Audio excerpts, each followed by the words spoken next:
Hi friends, welcome back to my channel. Friends, ಇವತ್ತು palak veg keema sambar ಹೇಗೆ ಮಾಡೋದು ಅಂತ ತೋರಿಸ್ತೀನಿ. ಯಾರೆಲ್ಲ ನಾನ್ ವೆಜ್ ತಿಂದೇ ಇರ್ತೀರೋ ಮತ್ತು ಶ್ರಾವಣ ಬೇರೆ ಬರ್ತಾ ಇದೆ, ಸೊ ಅದರಿಂದ ಯಾರೆಲ್ಲ ನಾನ್ ವೆಜ್ ತಿಂದೇ ಇರ್ತೀರೋ ಅವ್ರಿಗೆ ಈ ಪಾಲಕ್ ಸೊಪ್ಪಿಂದ ಕೈಮಾ ಸಾರು ಹೇಗೆ ಮಾಡೋದು ತುಂಬ ಈಸಿಯಾಗಿ ಟೇಸ್ಟಿಯಾಗಿ ಅಂತ ತೋರಿಸ್ತೀನಿ.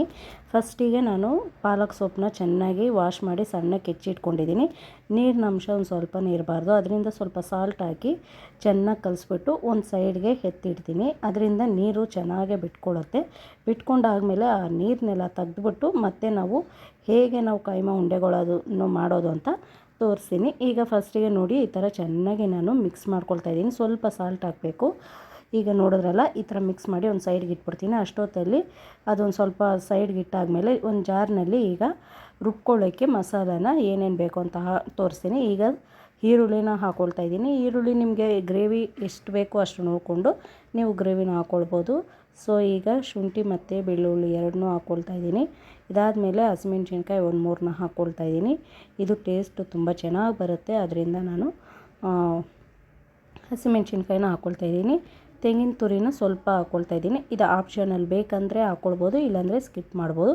ನಾನು ಸ್ವಲ್ಪ ಟೇಸ್ಟ್ ಚೆನ್ನಾಗಿರುತ್ತೆ ಅಂದ್ಬಿಟ್ಟು ನಾನು ಸ್ವಲ್ಪ ಹಾಕ್ಕೊಳ್ತಾ ಇದ್ದೀನಿ. ಹಾಗೆ ಚಕ್ಕೆ ಲವಂಗನ ಹಾಕ್ಕೊಳ್ತಾ ಇದ್ದೀನಿ.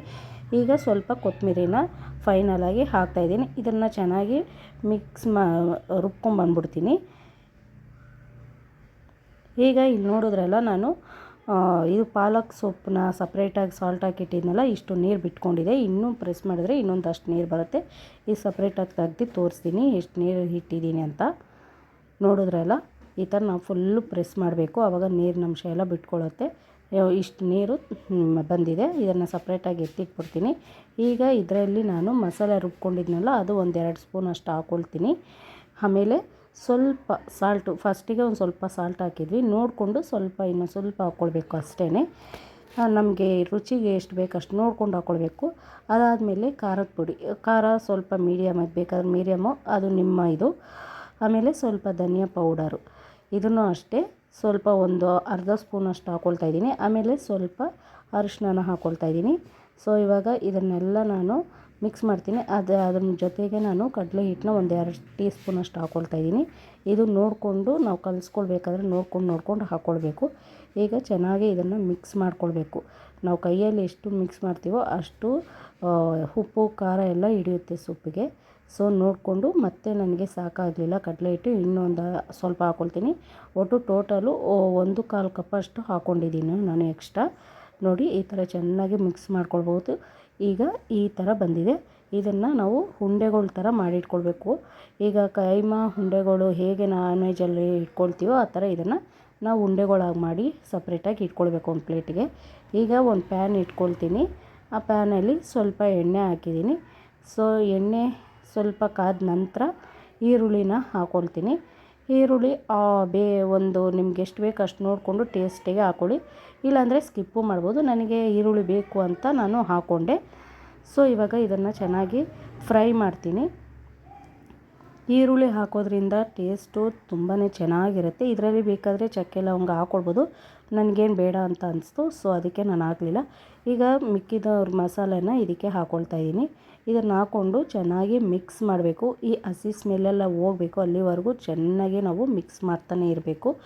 ಹಸಿ ಸ್ಮೆಲ್ ಹೋಗೋ ಆದಮೇಲೆ ಅದ್ರ ಟೇಸ್ಟು ಚೆನ್ನಾಗೇ ಗೊತ್ತಾಗುತ್ತೆ. ಈಗ ನೋಡಿದ್ರಲ್ಲ, ಈ ಥರ ನಾನು ಚೆನ್ನಾಗೇ ಮಿಕ್ಸ್ ಮಾಡಿದ್ದೀನಿ. ಈಗ ಖಾರದ ಪುಡಿ ಹಾಕ್ಕೊಳ್ತಾ ಇದ್ದೀನಿ. ಖಾರ ಅಷ್ಟೇ ಎಷ್ಟು ಬೇಕೋ ಅಷ್ಟು ನೋಡಿಕೊಂಡು ಹಾಕ್ಕೊಳ್ಳಿ. ಹಾಗೆ ಧನಿಯಾ ಪೌಡ್ರ್ ಕೂಡ ಹಾಕ್ತಾಯಿದ್ದೀನಿ. ಇದಾದಮೇಲೆ ರುಚಿಗೆ ತಕ್ಕಷ್ಟು ಉಪ್ಪು, ನಾನು ಸಾಲ್ಟ್ನೇ ಹಾಕ್ಕೊಂಡಿದ್ದೀನಿ. ನಿಮಗೆ ಕಲ್ಲುಪ್ಪು ಬೇಕಂದ್ರೆ ಕಲ್ಲುಪ್ಪು ಹಾಕ್ಕೊಳ್ಳಿ. ಸೊ ಇವಾಗ ಇದನ್ನೆಲ್ಲ ಮತ್ತೆ ಇನ್ನೊಂದ್ಸರಿ ಚೆನ್ನಾಗಿ ಮಿಕ್ಸ್ ಮಾಡ್ತೀನಿ. ಇದು ಎಣ್ಣೆ ಬಿಟ್ಕೊಳ್ಬೇಕು, ಅಲ್ಲಿವರೆಗೂ ಚೆನ್ನಾಗಿ ನಾವು ಮಿಕ್ಸ್ ಮಾಡಬೇಕು. ನಾವು ಎಷ್ಟು ಲೋ ಫ್ಲೇಮಲ್ಲಿ ನಾವು ಮಿಕ್ಸ್ ಮಾಡ್ತೀವೋ ಅಷ್ಟು ಚೆನ್ನಾಗಿರುತ್ತೆ. ಈಗ ನಾನು ಇದು ಟೊಮೆಟೊ ಒಂದು 3 ಟೊಮೆಟೊನ ಈ ಥರ ರುಬ್ಬಿ ಪೇಸ್ಟ್ ಮಾಡಿ ಸಪ್ರೇಟಾಗಿ ಇಟ್ಕೊಂಡಿದ್ದೆ. ಸೊ ಈಗ ಅದನ್ನು ಹಾಕ್ತಾಯಿದ್ದೀನಿ. ಇದನ್ನೆಲ್ಲ ಚೆನ್ನಾಗಿ ಮಿಕ್ಸ್ ಮಾಡಬೇಕು. ಈಗ ನೋಡಿ, ಎಣ್ಣೆ ಅಂಶ ಚೆನ್ನಾಗಿ ಸೈಡೆಲ್ಲ ಬಿಟ್ಕೊಳ್ಬೇಕು, ಅಲ್ಲಿವರೆಗೂ ನಾವು ಫ್ರೈ ಮಾಡಬೇಕು. ಆ ಅರೋಮನೆ ಒಂಥರ ತುಂಬ ಚೆನ್ನಾಗಿ ಬರುತ್ತೆ. ಸೊ ಒಂದ್ಸಲಿ ಮನೇಲಿ ಟ್ರೈ ಮಾಡಿ ನೋಡಿ. ಯಾರೆಲ್ಲ ನಾನ್ ವೆಜ್ ತಿಂದೇ ಇರ್ತೀರೋ ಅಂಥವ್ರಿಗೆ ವೆಜ್ಜು ತುಂಬಾ ಚೆನ್ನಾಗಿರುತ್ತೆ. ಸೊ ಮನೇಲಿ ಮಾಡಿ ನೋಡಿ, ಕಮೆಂಟ್ ಸೆಕ್ಷನಲ್ಲಿ ನನಗೆ ತಿಳಿಸಿ ಹೇಗಿತ್ತು ಅಂತ. ಹಾಗೆ ನೀರು ಎಷ್ಟು ಬೇಕಷ್ಟು ನೋಡಿಕೊಂಡು ಹಾಕ್ಕೊಳ್ಬೇಕು. ಒಂದು ಸ್ವಲ್ಪ ಹೊತ್ತಿದು ಕುದೀಲಿಕ್ಕೆ ಇಡಬೇಕು, ಯಾಕಂದರೆ ಉಂಡೆಗಳ್ನ ಹಾಕ್ಕೊಳ್ಬಾರ್ದು. ಅದರಿಂದ ನಾನು ಸ್ವಲ್ಪ ಕುದೀಲಿಕ್ಕೆ ಇಟ್ಟಿದ್ದೀನಿ. ಸೊ ಈಗ ಕುದೀತಾ ಇದೆ. ಈಗ ಈ ಸಮಯದಲ್ಲಿ ಲೋ ಫ್ಲೇಮಲ್ಲೇ ನಾವು ಈ ಮಾಡ್ಕೊಂಡಂಥ ಉಂಡೆಗಳ್ನ ಹಾಕ್ಕೊಳ್ಬೇಕು. ಒಂದೊಂದಾಗಿ ನಿಧಾನಕ್ಕೆ ಹಾಕ್ತೀನಿ. ಸೊ ಇದನ್ನು ಕುದಿಬೇಕಾದ್ರೆ ಲೋ ಫ್ಲೇಮಲ್ಲೇ ಕುದಿಬೇಕು, ಹೈ ಫ್ಲೇಮಲ್ಲಿ ಇಡಬಾರ್ದು. ಇದು ಒಂದು ತಿಳ್ಕೊಳ್ಳಿ. ಈಗ ಲಿಡ್ನ ಕ್ಲೋಸ್ ಮಾಡಿ ಒಂದು 10 ನಿಮಿಷ ನಾನು ಹಾಗೇ ಬಿಟ್ಟಿದ್ದೀನಿ. ಸೊ ನೋಡಿ, ಈ ಥರ ಚೆನ್ನಾಗಿ ಕುದಿಬೇಕು. ನೋಡಿದ್ರಲ್ಲ, ಇಷ್ಟೇ. ತುಂಬ ಈಸಿಯಾಗಿ ಮತ್ತು ವೆಜ್ಜು ಯಾರೆಲ್ಲ ತಿಂತೀರೋ ಅವ್ರಿಗೆ ಒಳ್ಳೆ ಹೆಲ್ತಿ ಫುಡ್ ಅಂತಲೇ ಹೇಳ್ಬೋದು.